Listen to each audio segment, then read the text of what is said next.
20.000, 20.000, 20.000.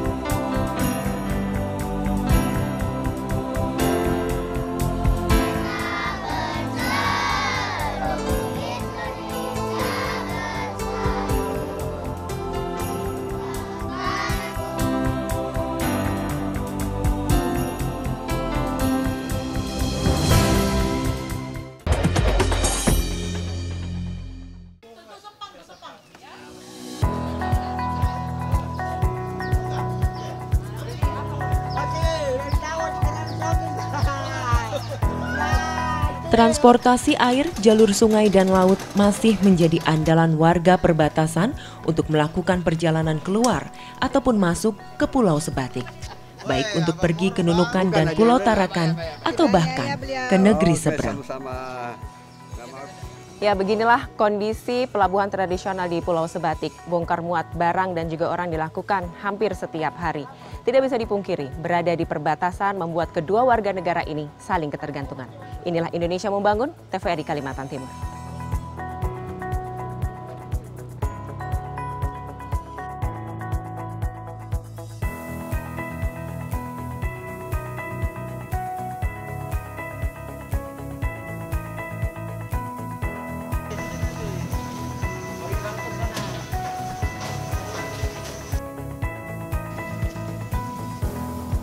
Pelabuhan tradisional di Pulau Sebatik masih digunakan warga untuk bepergian ke Tawau, Malaysia atau sebaliknya.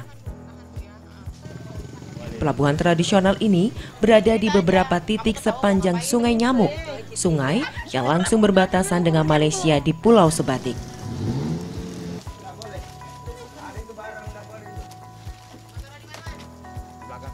Bongkar muat barang juga terjadi di pelabuhan tradisional Pulau Sebatik. Baik barang kebutuhan hidup sehari-hari yang dibeli dari Tawau, Malaysia ataupun hasil perkebunan warga Sebatik yang akan dijual ke sana. Hasil pertanian dan perkebunan warga jarang dijual ke Nunukan atau ke Pulau Tarakan. Selain waktu tempuh yang lama dan dapat mengakibatkan kerusakan pada produk tersebut, juga berkurangnya permintaan pasar.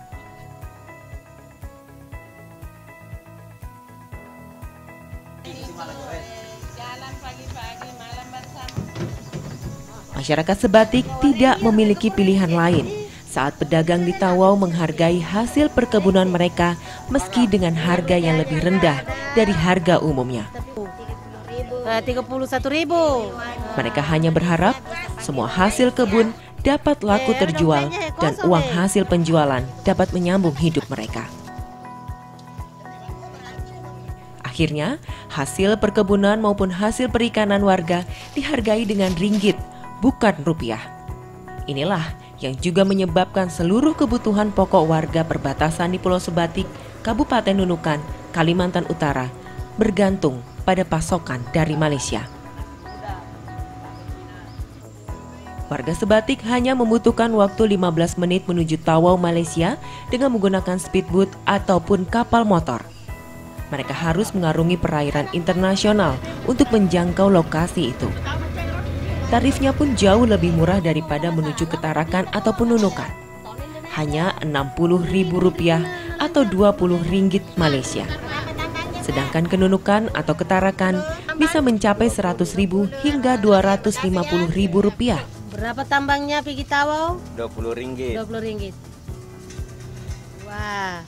Namun, 3 tahun terakhir, masyarakat Sebatik kesulitan berkunjung ke Tawau, Malaysia untuk memenuhi kebutuhan pokok mereka.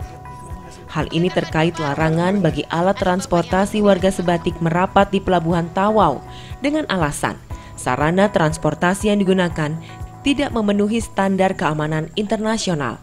Larangan tersebut membuat warga Sebatik lebih memilih jalur ilegal menuju Tawau dan menggunakan kapal dengan nomor lambung kapal asal Tawau, Malaysia agar dapat berbelanja kebutuhan pokok.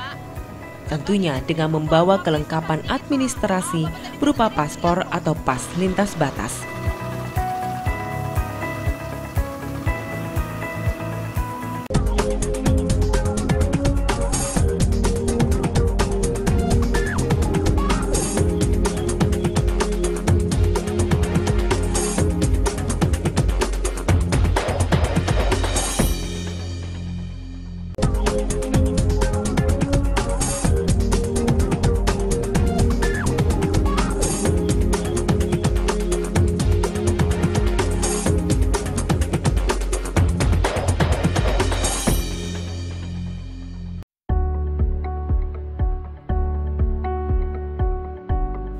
Pulau Sebatik, pulau dengan 2 kepemilikan negara.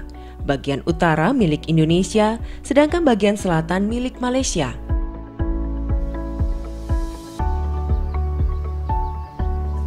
Terdapat 18 patok batas negara yang membentang dari timur ke barat dan dijaga ketat oleh petugas keamanan. Hal ini dilakukan agar tidak terjadi penyelundupan barang ilegal ataupun narkoba.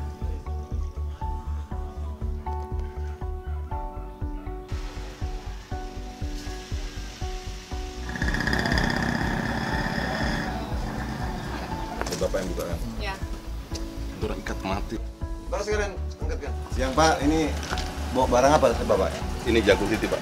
Jagungnya? Ini ada kopi, ada juga masih ada jagung lagi yang lain di dalam. Yang ini jagung sama kopi. Saya tolong Pak, ini tasnya kami mau periksa. Boleh. Silakan dibuka Pak. Tangkapan pakaian aja Pak ya? Pakaian saja nih. Aman Pak ya? Silakan Pak, masukkan kembali Pak. Minta tolong Pak, kelengkapan dokumennya, paspor.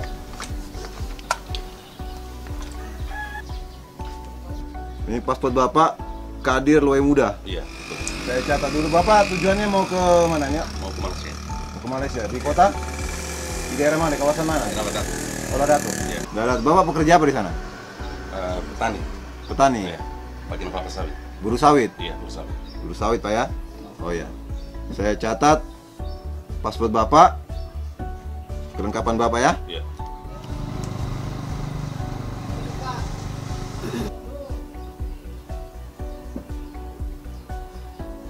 Ini Pak, paspornya saya kembalikan. Bapak, Bapak hati-hati di sana, Pak ya. Walaupun Bapak bekerja di Malaysia, tapi Bapak masih Indonesia. Tanamkan rasa nasionalisme di hati Bapak. Ya Pak ya? Iya Pak. Sudah.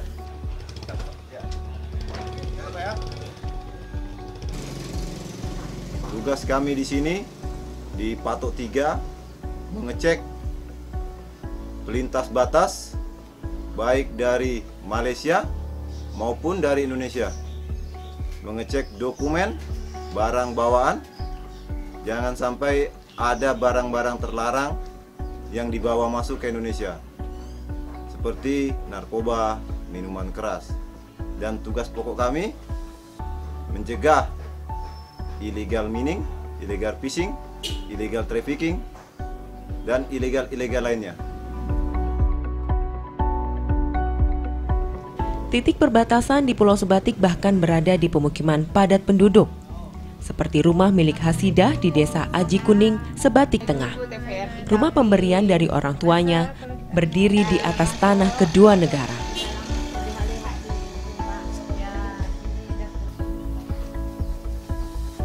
Ini ruang tamu Bu ya? Iya, ruang tamunya Indonesia. Dapurnya masuk di Malaysia. Oh gitu, jadi satu rumah ini berada di perbatasan, Iya. jadi ruang tamunya di Indonesia, dapurnya Ya, di di Malaysia. Malaysia. Jadi kita kalau mau Iya. keluar negeri ke Malaysia tinggal ngelangkah aja ke dapur ya Bu? Iya. Iya. Bu, jadi ini batasnya punya Malaysia Indonesia yang mana Bu di dapur Ibu nih? Ini bersudut begini. Bersudut-sudut Iya. ya. Jadi menganggap ini biasa saja Iya, gitu biasa ya? saja ya. Dan ini bukan sebuah pelanggaran gitu ya Bu Iya, ya? bukan. Tapi ini dulu tanahnya milik orang tua? Boleh bapak angkat. Punya orang tua Iya, ya, punya punya orang warisan tua, gitu ya, ya. Bu ya.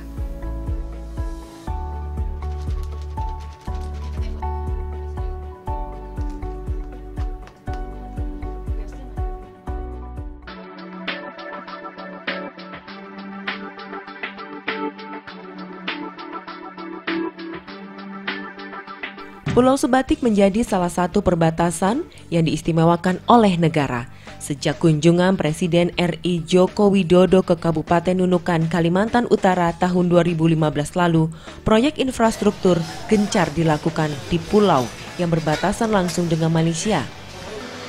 Tingkat kesejahteraan masyarakat di Pulau Sebatik pun semakin membaik. Terlebih, wilayah ini memiliki posisi yang sangat strategis.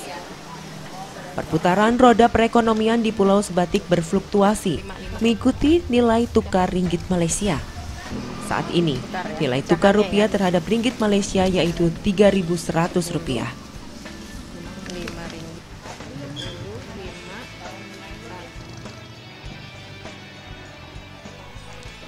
Pulau Sebatik dihuni oleh sebagian besar suku Bugis Sulawesi. Karena dahulu, Pulau Sebatik digunakan oleh suku Bugis sebagai tempat untuk mencari suaka akibat perang Indonesia-Malaysia. Kemudian mereka hidup di Pulau Sebatik dengan mengandalkan kekayaan perikanan kelautan serta bercocok tanam. Betul, jadi kita harus ingat sejarahnya Sebatik. Andai kata tidak ada Tawau, tidak ada Sebatik. Begitu juga andai kata tidak ada KKO pada waktu itu, tahun konfrontasi tahun 65, itu Sebatik juga nggak ada. Jadi maka dari itu memang selalu keterikatan karena Tawau sama Sebatik. Karena pada zaman dulu, saya punya nenek dulu waktu pertama di sini, orang Tawau lah yang memberikan makanan, mensuplai makanan masuk. Jadi ada barter hasil bumi yang di sini dibawa ke sana, terus makanan dari Tawau diberikan masyarakat yang ada di pulau ini. Keterikatan antara warga Sebatik dan warga Tawau Malaysia pun masih terus berlanjut hingga kini. Bahkan, akulturasi budaya juga terjadi. Ya, 7 ringgit. 20.000.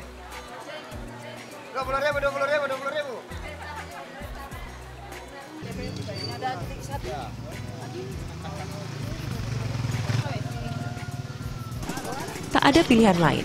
Di saat barang kebutuhan hidup sehari-hari dari Indonesia susah didapatkan, sementara mereka dihadapkan dengan kemudahan mendapatkan barang meski dengan harga yang jauh lebih mahal dari Indonesia. Seperti gas, untuk keperluan memasak, dan beberapa kebutuhan sembako pun mereka memasoknya dari negara tetangga. Semuanya, beras, pokoknya semuanya lah. Semuanya. Makanan khas, baru mahal lagi. Kalau ini dari Indonesia, coba dari Indonesia, janganlah kita. Jadi kita mau kasih maju sejak Malaysia kalau begitu kan. Nah, jadi kita Indonesia ini macam mana bisa kita maju? Kalau kita barang dari sana kita ambil, baru mahal lagi. Baru di tengah jalan, nah kita beli misalnya telur. Di sana 20.000 misalnya, enggak sama 30.000. Nah di jalanan mau dicukai lagi.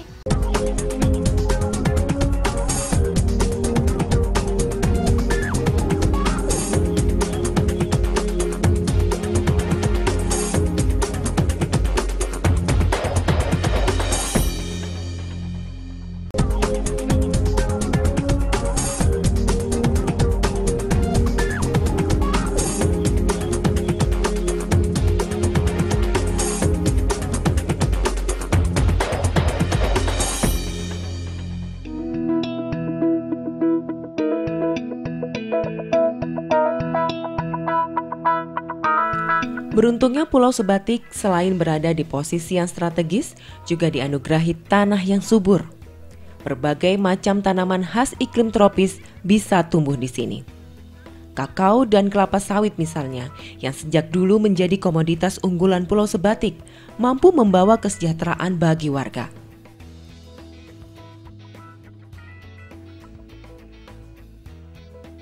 Hampir separuh dari luas wilayah Indonesia di Pulau Sebatik merupakan lahan perkebunan dan pertanian.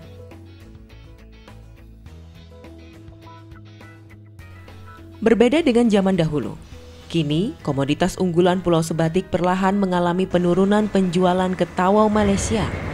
Komoditas kelapa sawit misalnya, sudah sekitar 1 tahun terakhir, warga Sebatik menjual langsung ke perusahaan kelapa sawit yang berada di Desa Bambangan, Sebatik Barat.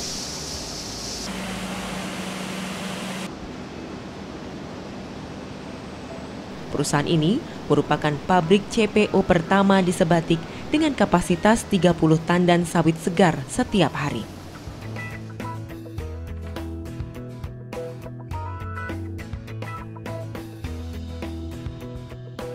Untuk sektor pertanian, sebagian warga memanfaatkan lahan dengan bercocok tanam, baik padi, tanaman sayuran, dan buah-buahan. Padi yang dihasilkan petani Sebatik memiliki kualitas yang baik.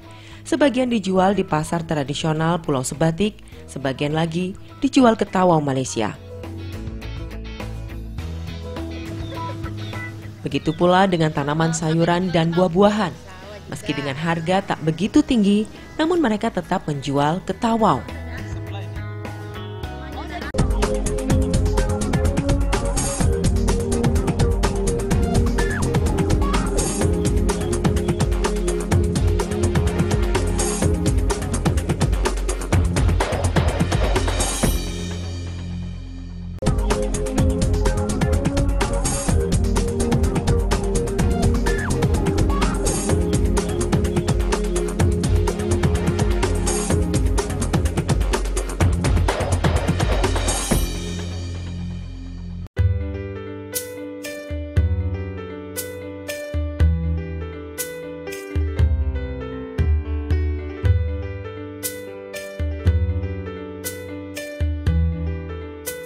Berada di garis perbatasan dan banyak terbantu dari negeri tetangga, tak lantas warga Sebatik lupa pada tanah kelahirannya. Merah putih masih tersemat dalam diri mereka. Bukan hanya peran pemerintah dalam hal penguatan nilai-nilai Pancasila, ada beberapa pihak turut serta, terutama dalam membangun generasi bangsa yang berkarakter di Pulau Sebatik. Memang secara kebutuhan sehari-hari kita memang banyak juga mengimpor atau membeli barang-barang dari sebelah. Karena pertama dari sisi harga dekat dan mudah. Namun dari sisi nilai nasionalisme, ya patriotisme, kebangsaan, wilayah perbatasan ini juga tidak diragukan untuk rasa nasionalismenya. Karena kami yang ada di perbatasan ini juga punya semboyan, punya moto. Meskipun kami tinggal di perbatasan yang serba terbatas, namun rasa patriotisme kami, nasional kami tidak terbatas. Jadi ada sesuatu yang unik kalau kita lihat penguatan yang diberikan oleh terutama di sisi pemerintah. Kita bisa ngelihat simbol-simbol yang dipakai oleh generasi muda kita, terutama anak-anak pelajar SD, SMP, itu ada bendera merah putih. Kalau tidak salah dia ada di ini ya. Jadi ada bendera merah putih itu. Kalau kita di kota-kota lain itu tidak muncul. Itu salah satu bentuk penguatan yang secara kasat mata bisa kita lihat. Di sisi lain, sosialisasi, kemudian pelatihan bela negara juga sering dilakukan di wilayah perbatasan ini.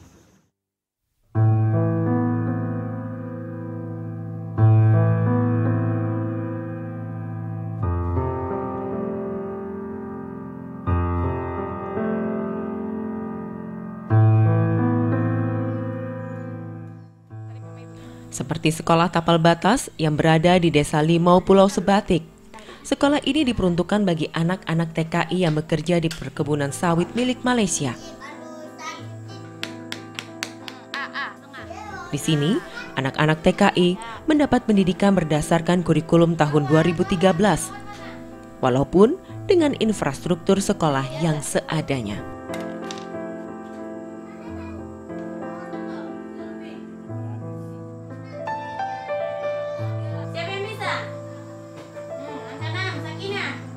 Sekitar 50 anak TKI menempuh pendidikan di sekolah yang baru didirikan tahun 2012 lalu. Mereka berasal dari Kampung Bergosong dan Kampung Bernyoko, Malaysia.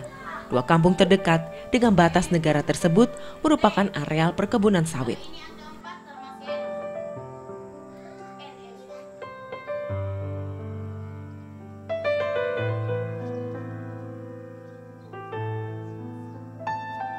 Selain ingin mencerdaskan anak bangsa, hal lain yang menjadi perhatian besar mengapa pendidikan diberikan hingga ke tapal batas, yaitu agar generasi bangsa Indonesia terbentuk sikap dan pola pikir berdasarkan ideologi Pancasila.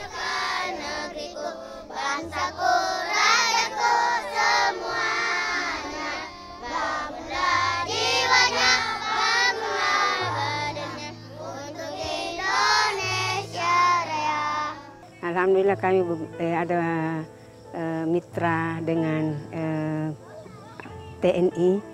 Ya, kebetulan pos TNI di dekat dari sini, jadi kami minta setiap hari Sabtu itu ada kegiatan PBB dengan wawasan kebangsaan.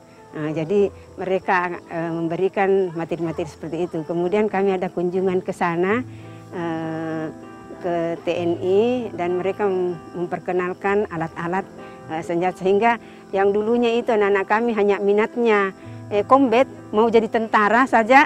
Tapi sekarang dengan adanya tamu yang datang, sekarang sudah bervariasi cita-citanya. Ada yang mau Pertamina ya, yang lebih banyak membantu mendukung kegiatan ini juga. Nah, sehingga saya mau nanti jadi yang punya energi ya, Pertamina maksudnya. Nah, jadi insinyur, jadi dokter, ini bervariasi sudah cita-citanya selama ada sekolah ini. Jadi harapan untuk anak-anak, mudah-mudahan anak-anak yang ada di Sebatik Malaysia ini, yang anak Indonesia nih ya, saya sangat sedih melihat mereka supaya bisa sekolah.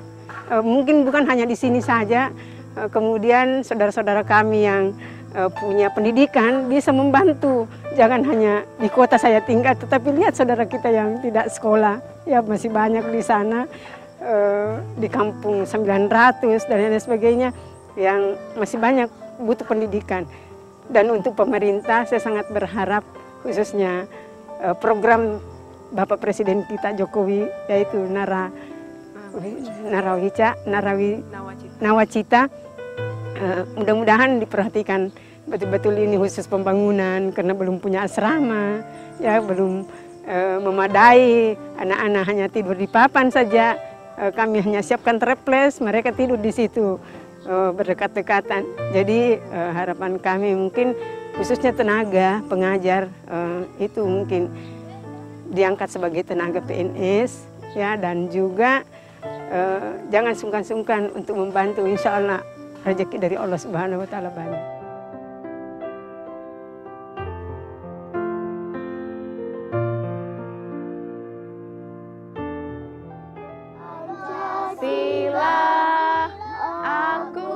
Pendukungmu. Ya, kenyataannya sebagian besar dari mereka hidup dari Malaysia, tapi jangan pernah ragukan bagaimana cinta mereka kepada tanah air ini. Karena meski berada di perbatasan, rasa nasionalisme mereka tidak pernah terbatas. Badi bangsaku, maju, maju, ayo maju, maju, ayo maju.